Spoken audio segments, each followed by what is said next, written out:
Result के बाद ये वीडियो बड़ा वायरल हो, पहले आप वीडियो देखो फिर उसके बाद बात करते। दिखाओ देखो देखो। ये तो होता रहता है। सुनाइए भाई, देश आप लोगों को देख रहा है। कहाँ राहुल कहते हैं आप लोग मेहनत बहुत की है, लेकिन गजब क्रिएटिविटी बाबा, जिसने भी बनाया सैल्यूट है बॉस। लेकिन दोस्तों, जैसे चिड़िया दाना चुगती है, पंछी गीत गाते हैं, सूरज पूरब से उगता है, उसी तरह कांग्रेस पार्टी चुनाव हारती है। 4 राज्यों में विधानसभा चुनाव के नतीजे आ चुके हैं और कांग्रेस अच्छे बच्चे की तरह 4 में से 3 राज्यों में चुनाव हारकर पहली फुर्सत में घर जा चुकी है। वैसे कुछ लोगों का कहना है कि 3 राज्यों में चुनाव हराकर बीजेपी ने कांग्रेस पर बड़ा एहसान किया है, क्योंकि अगर गलती से कांग्रेस फिर से राजस्थान और छत्तीसगढ़ जीत जाती तो यह बेशर्म सवाल फिर से उनके सामने खड़ा हो जाता कि इन राज्यों में सीएम किसको बनाएं। क्योंकि अगर वो राजस्थान में गहलोत को सीएम बनाती तो सचिन पायलट नाराज हो जाते, पायलट को बनाती तो गहलोत अपने चंपुओं को छू बोलकर राहुल गांधी के ऊपर छोड़ देते। गलती से छत्तीसगढ़ में जीत जाते तो टीएस सिंहदेव कहते कि अब की बार तो हम ही सीएम बनेंगे। सीएम बनने के नाम पर सिंहदेव भूपेश बघेल बुरी तरह से आपस में लड़ते, दोनों नाराज हो जाते, नाराज होकर राहुल गांधी के पास जाते और राहुल गांधी ये बोलकर उन्हें वहां से दौड़ा देते कि निकलो यहां से, तुम्हें सीएम बनने की पड़ी और यहां 2 घंटे से मेरा लूडो में 6 नहीं आ रहा है। खत्म। कुल मिलाकर एक आधा इलेक्शन जीतने के चक्कर में राहुल बाबा के दिन रात का चैन छिन जाता। कभी वो वीडियो गेम खेल रहे होते तो लोग उन्हें अपनी सरकार के कैबिनेट फॉर्मेशन को लेकर डिस्टर्ब करते। वो थाईलैंड की धार्मिक यात्रा पर जाने वाले होते तो लोग उन्हें याद दिलाते कि बाबा उस दिन तो छत्तीसगढ़ में शपथ ग्रहण समारोह है। ये सुनते ही बाबा का मूड खराब हो जाता और वो गुस्से में आकर ये कह देते कि यार तुम लोग मुझे यूं डिस्टर्ब करोगे ना तो मैं आगे से कांग्रेस को कोई भी चुनाव नहीं जितवाऊंगा। ये सुनते ही सामने खड़े कांग्रेस कार्यकर्ता की हंसी छूट जाती और इसके बाद वो कार्यकर्ता और राहुल बाबा दोनों आधे घंटे तक खूब हंसते। इस तरह अपने ही कार्यकर्ता के साथ अपनी ही बेवकूफी पर हंसकर राहुल बाबा शर्मिंदा हो जाते, लेकिन ऊपर वाला राहुल बाबा को यूं एम्बैरेस नहीं करना चाहता था। इसीलिए उसने छत्तीसगढ़ से लेकर मध्य प्रदेश और राजस्थान तक पार्टी का सुपड़ा साफ करके राहुल बाबा को इस शर्मिंदगी से बचा लिया है। इसलिए अब वो बड़े आराम से वीकेंड पर एनिमल और सैम बहादुर देख सकते हैं। इसी तरह अगर पार्टी मध्य प्रदेश में हार गई तो कमलनाथ साहब के लिए भी इससे अच्छी बात और क्या हो सकती है। सुना है पूरे इलेक्शन में कमलनाथ जी 10 बजे रैली करने घर से निकलते थे और 1 बजे वापस आ जाते थे।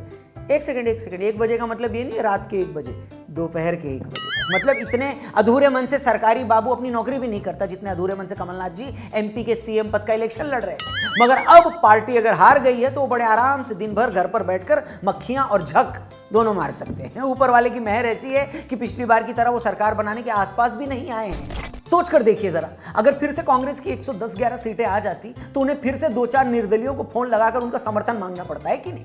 अब कमलनाथ जी जैसे इतने बड़े बिजनेसमैन और पार्ट टाइम नेता को क्या यह शोभा देता है कि वो ऐरे गहरे विधायकों को फोन लगाकर उनसे समर्थन मांगे? बिल्कुल नहीं देता। जैसे तैसे अगर समर्थन मिल भी जाता तो क्या अच्छा लगता कि हर रोज उन पर नजर रखो कि कहीं वो पार्टी छोड़कर निकल न जाए। ऊपर वाला ना अच्छे लोगों को किसी गलत काम में उलझाता ही नहीं है। देखो, इसीलिए उसने राजस्थान, मध्य प्रदेश और छत्तीसगढ़ में कांग्रेस को इतने विधायक भी नहीं दिए कि वो सरकार बनाने के आसपास भी आ पाए। उसने कहीं भी, थैंक यू भगवान ने कहीं भी ऐसी सिचुएशन क्रिएट नहीं करी कि कांग्रेस को अपने विधायकों को किसी रिजॉर्ट में छिपाना पड़े। Very good, thank you. अरे देवा, अब क्या कांग्रेस जैसी अच्छे घरों की पार्टी को यह शोभा देता कि वो चोर उचक्कों की तरह अपने विधायकों को दुनिया से छिपाती फिरे? नहीं ना। इसलिए जो होता है अच्छे के लिए होता है। अब कांग्रेस 4 में से 3 राज्य बुरी तरह हार गई है तो उसके पास फुल टाइम है लोकसभा चुनाव पर फोकस करने के लिए। ठीक है, अगर कांग्रेस चुनाव जीत जाती ना तो इंडिया अलायंस में भी टेंशन बढ़ जाती। कांग्रेस बाकी पार्टियों को ज्यादा सीटें न देती, इससे वो पार्टियां नाराज हो जाती और अलायंस खतरे में आ जाता। कांग्रेस के इन इलेक्शन में हारने के बाद इंडिया अलायंस क्रिकेट की लैंग्वेज में एसोसिएट कंट्रीज का एक क्लब बन गया है। कैसे समझाता हूं। अगर जेडीयू की औकात इस अलायंस में जिम्बाब्वे की है, अखिलेश की हैसियत इसमें आयरलैंड की है, लालू की पार्टी श्रीलंका जैसी है, तो कांग्रेस भी इन चुनाव के बाद युगांडा जैसी हो गई है। अब जब ये सारी टीमें एक साथ मैच खेलने बैठेंगी तो कोई किसी को आंख नहीं दिखा पाएगा। कांग्रेस वाले अब जैसे ही कुछ बोलने लगेंगे तो बाकी पार्टियां एमपी राजस्थान में हुई उनकी पिटाई का वीडियो दिखाकर उनसे बोलेंगी, अम्मा यार तुम तो चुप ही बैठो, बेटा तुमसे ना हो पाएगा। वैसे भी ये कहा जाता है कि दोस्ती और दुश्मनी बराबर वालों के बीच होती है। तो ये विधानसभा चुनाव हार कर अब कांग्रेस की औकात भी एक रीजनल पार्टी से ज्यादा तो रह नहीं गई है, इसलिए वो भी अब इंडिया अलायंस में ज्यादा फुदक नहीं पाएगी। इसलिए बाकी पार्टनर्स के लिए अच्छी खबर है, नहीं आगे बढ़ते हैं। तो दोस्तों ये थी कल आए रिजल्ट पर थोड़ी मौज, थोड़ी मस्ती, थोड़ा रोस्ट। अब थोड़ा सीरियस हो जाते हैं। वीडियो ध्यान से देखिएगा, पसंद आए तो दोस्तों, यारों, रिश्तेदारों से इसे जरूर शेयर करिएगा। बड़ी मेहनत से हम वीडियो बनाते हैं, तो आपका एक शेयर भी हमारे लिए बहुत ज्यादा मायने रखता है, तो प्लीज जरूर शेयर करिएगा। और सीरियस बात जो मैं कह रहा था वो ये है कि इन चुनावों के नतीजों के साथ एक नहीं कई चीजें फिर से प्रूव हो गई हैं। पहली बात यह कि पिछले 10 साल में 110वीं बार यह प्रूव हो गया है कि नरेंद्र मोदी आजाद हिंदुस्तान के सबसे बड़े नेता हैं। एक ऐसा नेता जो खुद कितने चुनाव जीत चुका है इसकी तो गिनती नहीं है। वो खुद कितनी बार मुख्यमंत्री बने इसको भी भूल जाओ। वो कितनी बार अभी और पीएम बनेंगे इसकी भी काउंटिंग नहीं है। आप तो ये देखो कि सिर्फ मोदी के चेहरे और नाम पर बीजेपी पिछले 10 सालों में कितने इलेक्शन जीत चुकी है। इन्हीं चुनावों को ले लो। 4-5 महीने पहले तक लग रहा था कि बीजेपी शायद इस बार मध्य प्रदेश में अपना किला न बचा पाए, चुनाव जीतना बड़ा मुश्किल हो जाएगा ऐसा लग रहा था। राजस्थान में भी बीजेपी वसुंधरा के चेहरे पर चुनाव लड़ने को तैयार नहीं थी। आखिरकार इन तीनों हिंदी राज्यों में मोदी के चेहरे पर चुनाव लड़ा गया। मोदी जी ने हर जगह जाकर कहा कि मैं आपको मोदी गारंटी देता हूं कि आप हमें चुनिए और काम होगा। मोदी गारंटी एक ऐसा शब्द बन गया जिसने एक वक्त एमपी में हार रही बीजेपी को राज्य में 2/3 सीटें जितवा दी। मोदी गारंटी एक ऐसा रामबाण शब्द बन गया कि बीजेपी राजस्थान में बिना कोई सीएम प्रोजेक्ट किए ही आराम से सत्ता में आ गई। और मोदी जी का ही जलवा था कि जिस छत्तीसगढ़ के लिए किसी ने सोचा भी नहीं था कि बीजेपी वहां पर भी सत्ता में आ सकती है, वहां भी जीत गई। बेशक मध्य प्रदेश में मामा जी की खुद की छवि भी अच्छी थी। उन्होंने खासतौर पर महिलाओं के लिए अच्छी बड़ी योजनाएं चलाई। वो योजनाएं भी काफी पॉपुलर हुई। महिलाओं को हर महीने पेंशन या भत्ता की पॉलिसी भी खासी लोकप्रिय हुई। मगर इन सब बातों के ऊपर सिक्का तो मोदी जी के चेहरे का ही चला। वो सिक्का चला तभी तो बीजेपी मध्य प्रदेश में 20 साल से सत्ता में होने के बावजूद फिर से सत्ता में आ गई। और अगर आज बीजेपी इतनी बड़ी बनी है और कांग्रेस लगातार श्रिंक हुई है तो उसके पीछे भी एक वजह है।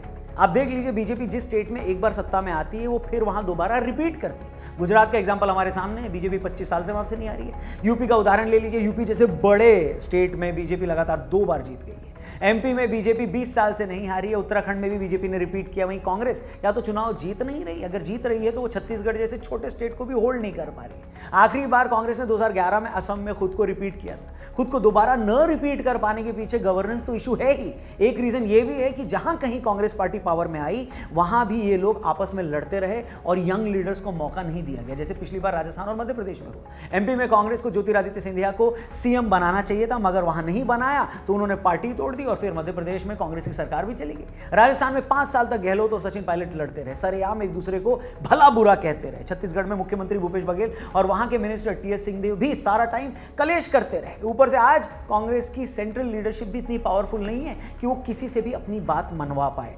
जो हाल है वो आपके सामने है। आपको याद होगा कैसे कांग्रेस ने अशोक गहलोत को पार्टी का अध्यक्ष बनाने का फैसला किया था, मगर गहलोत के सपोर्टर्स ने बगावत कर दी क्योंकि उन्हें पता था कि इसके बाद गहलोत को राजस्थान के सीएम पद से हटा दिया जाएगा। अब गहलोत पावरफुल रीजनल लीडर हैं, इसलिए गांधी परिवार भी डर गया और अपना फैसला वापस ले लिया। तीसरी बात जो कांग्रेस को इन चुनावों में ले डूबी वो थी उनका एरोगेंस, उनका घमंड। ये घमंड कांग्रेस की पुरानी बीमारी। अब इन लोगों ने इंडिया अलायंस बना तो लिया, मगर कांग्रेस ने इन स्टेट इलेक्शन में इंडिया अलायंस की किसी पार्टी को साथ में नहीं लिया, उनका साथ नहीं दिया, क्योंकि कांग्रेस को एक घमंड हो गया था कि अभी तो हमने कर्नाटक और हिमाचल का इलेक्शन जीता है, हमें एमपी और राजस्थान जैसे स्टेट में इन पार्टियों की क्या जरूरत। याद होगा आपको कमलनाथ जी की एक वीडियो वायरल हुई जहां पर उन्होंने अखिलेश के बारे में कहा था कि ये अखिलेश है, वीडियो तो दिखा दो। अखिलेश यादव ने आरोप लगाया कि उनने भी बोला, अरे भाई छोड़ो अखिलेश। बड़ा डिसरिस्पेक्टफुल था भाई साहब। इसी तरह की बात जेडीयू के केसी त्यागी जी ने कांग्रेस को लेकर कही। उन्होंने कहा कि कांग्रेस ने इंडिया अलायंस की किसी पार्टी को पूछा तक नहीं, और यही कांग्रेस की बड़ी मिस्टेक थी, उनकी बड़ी चूक थी। अगर कांग्रेस को ये लगता था कि ये तीनों हिंदी स्टेट तो हमारा स्ट्रांग होल्ड है, हमें इनमें इन छोटी पार्टियों की क्या ही जरूरत, तो ये उनकी गलती थी। अरे भैया, इन स्टेट में अगर वो पार्टियां छोटी हैं तो बहुत सारी ऐसी स्टेट हैं जहां पर ये पार्टियां बड़ी हैं, आप कुछ भी नहीं हो। अगर इन स्टेट में इन पार्टियों को थोड़ा भी स्टेक नहीं दोगे तो ये उम्मीद कैसे करोगे कि ये पार्टियां कल को अपने स्टेट में आपके लिए कुछ सीटें छोड़ देंगी? बताइए। कांग्रेस का यही एरोगेंट एटीट्यूड था जिसके चलते इन इलेक्शन में इंडिया अलायंस कहीं दिखाई नहीं दिया और उसका असर भी दिखाई दिया। और सबसे बड़ी और आखिरी बात, लोकसभा इलेक्शन में 6 महीने का टाइम भी नहीं रह गया, मगर अभी तक पब्लिक को यह नहीं पता चला है कि कांग्रेस या इंडिया अलायंस की आइडियोलॉजी क्या है।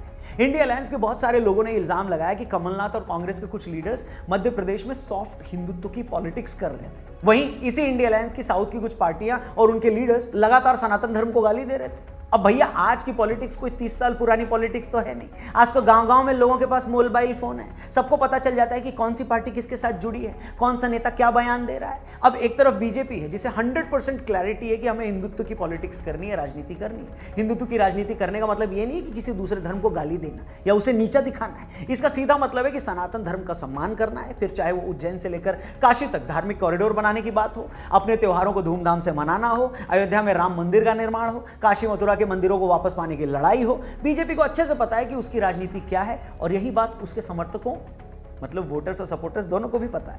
मगर कांग्रेस और उसका इंडी अलायंस आज भी बहुत कंफ्यूज है कि उसे आखिर करना क्या है। क्या उसे सॉफ्ट हिंदुत्व की राजनीति करनी है, क्या उसे सेक्युलरिज्म के नाम पर सनातन के विरोध की राजनीति करनी है, क्या उसे अल्पसंख्यकों के तुष्टीकरण की राजनीति करनी है। उनका अब तक इस पर कोई स्टैंड क्लियर नहीं है। यही वजह है कि आज भी बहुत सारे लोग इस वजह से उनसे रिलेट नहीं करते या कुछ हद तक उनसे दूरी बनाकर रखते हैं। मगर ऐसा लगता नहीं कि ये लोग जल्दी अपनी इस आइडियोलॉजिकल कंफ्यूजन को दूर कर पाएंगे, क्योंकि एक तरफ बीजेपी के पास मजबूत वर्ल्ड लीडर है, एक क्लियर आइडियोलॉजी है, संघ के तौर पर मजबूत वैचारिक संगठन है, अपने खुद के लाखों कार्यकर्ताओं की फौज है, और दूसरी तरफ कांग्रेस और इंडिया अलायंस जिसमें नेता कौन है पता ही नहीं है, आइडियोलॉजी क्या है किसी को मालूम ही नहीं है, वो चाहते क्या है किसी को खबर ही नहीं है।